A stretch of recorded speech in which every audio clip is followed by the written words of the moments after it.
Hi there, my name is Alex, and I'm here today with Resonance to talk to you about noise gates. In this video, we will cover the basic fundamentals of a noise gate and how it relates to audio production. Let's get started. Firstly, what does a noise gate do? Well, a noise gate works very similarly to a real gate. The gate's job is to open up and let sound pass through, or close to stop it. We use this in audio to allow a desired sound into a mix and to stop unwanted noise. Examples of this include reducing background noise in vocal recordings. Maybe there is a gentle hum from the aircon or the computer in the background. You can set the noise gate to open up and let the voice through, and then close when the voice stops to stop the aircon's hum getting into your mix. I wanna be rich and I want lots of money. I don't wanna be clever, I don't care about. I wanna be rich and I want lots of money. I don't wanna be clever, I don't care about. Another common use is to stop spill from close-by instruments getting into another microphone. The most common is with drum recording, where the kick drum and snare drum microphones are close together and often pick up sound from each other, or on the floor toms, where the gate can be used to remove all of the ringing noise created by the rest of the kit. Listen to this example.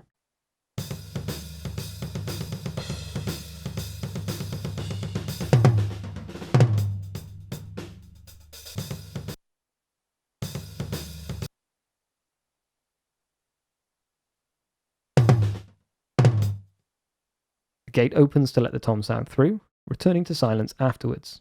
This gives you a clean and isolated tom recording, which is especially important when adding any processing such as EQ or compression, as you only want to affect the sound of the tom and not the snare drum too.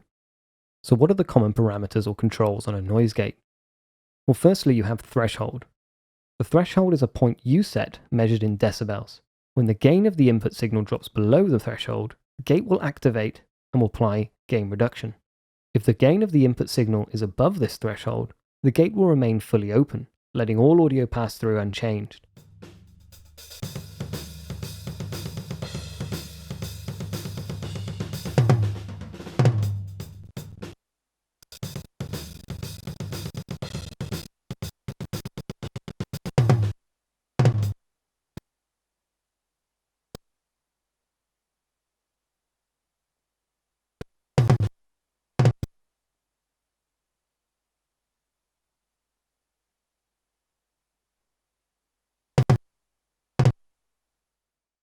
The next important control is the range or reduction. Depending on the noise gate you're using, the control may be called reduction, range, or similar. This refers to how much gain reduction will be applied when the audio drops below the threshold.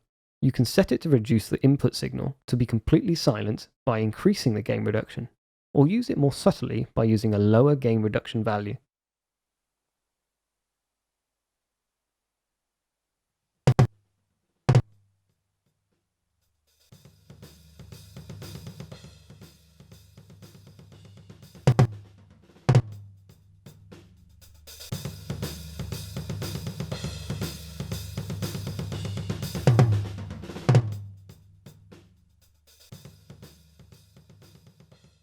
The next control is the attack control, which is usually described in milliseconds.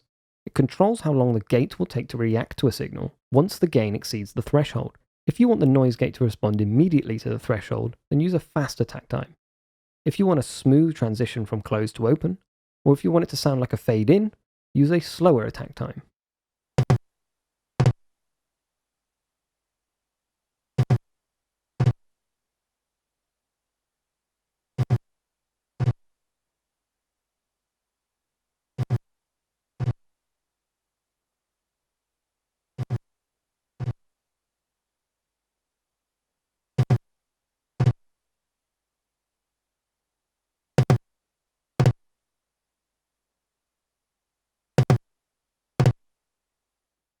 The hold control refers to the amount of time the gate will remain open for, set in milliseconds, regardless of what the current signal gain is of the incoming audio.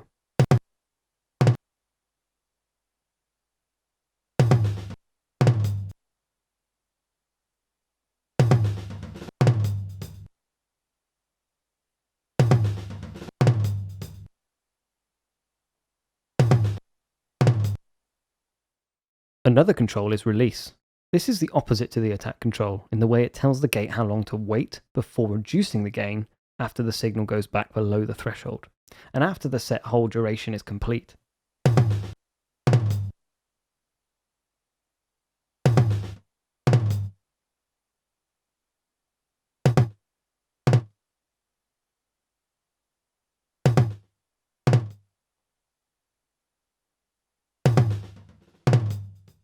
This is also set in milliseconds, and in combination with the attack value can help smooth the audible distortion that a noise gate can introduce when applied.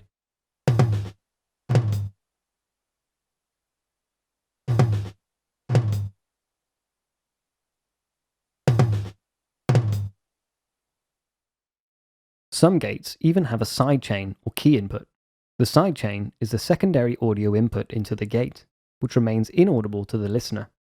It is used to feed the detector circuit, or the threshold, instead of using the primary audio signal as normal.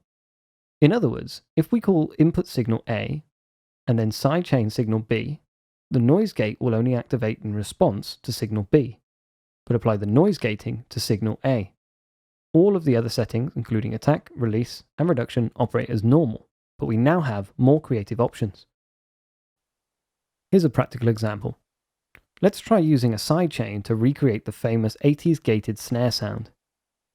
The gated snare is the iconic sound created by putting a noise gate after a reverb in the signal chain.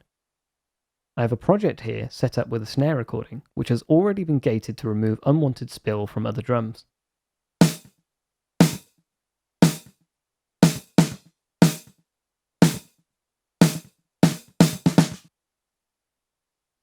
Both the snare top and snare bottom recordings are grouped together on a bus here to allow us to apply processing to the snare as a whole. I've applied some compression and EQ to tidy the snare sound up a little before we add the gated reverb. The next step is to add a reverb on the auxiliary send, which I have set up here.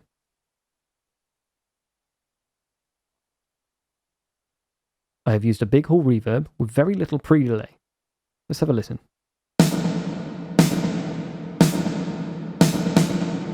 On its own, it sounds over the top. Nothing like that 80s snare sound yet. We need to add a noise gate after the reverb. Let's add Logic's gate now.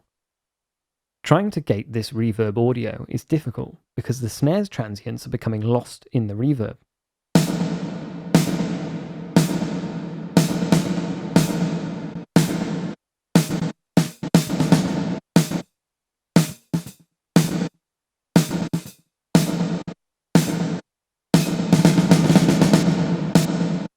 This is where the sidechain comes into play.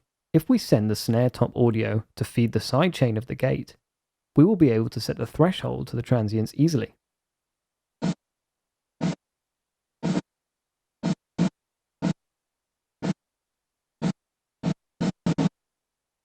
Now it's just a matter of softening the attack time and extending the release time until we find that iconic 80s snare sound.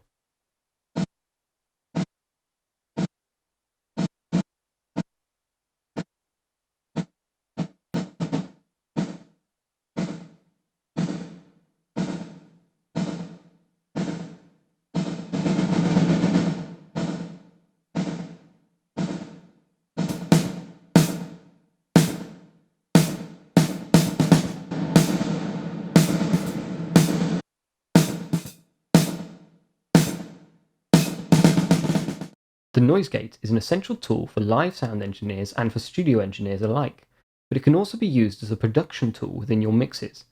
Get used to using whatever noise gate you have access to, as it will become an essential tool for your engineering work.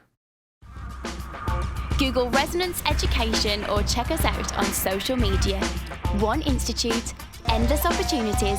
Join the pioneers.